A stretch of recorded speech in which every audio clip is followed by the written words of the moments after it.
মা হাই স্কুলও আমাকে দেখতে যায়, কলেজে গেলেও সারাদিনে মা বাড়ি থেকে একবার আমাকে দেখতে যায়। এইভাবে মাকে যত নিষেধ করি মা নিষেধ মানে না। আমি ঢাকা ইউনিভার্সিটিতে ভর্তি হয়ে গেলাম, সেখানে আমি পড়ালেখা করতেছি। সুন্দরী একটা মেয়ের সাথে আমার পরিচয় হয়।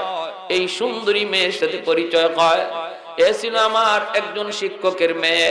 আমার ভার্সিটির লেখাপড়া শেষ হওয়ার পর আমার শিক্ষক আমাকে বলতেছে, বাবা একটা ভালো চাকরি দেব, শর্ত হলো আমার মেয়েটাকে বিয়ে করা লাগবে। আমিও মেয়েটারে পছন্দ করতাম, মেয়েটাও আমাকে পছন্দ করত। আমি মাকে এসে বললাম, মা, ও মা, মা গো মা, আমি তো একটা মেয়েকে পছন্দ করি, বিয়ে করলে চাকরি পাবো।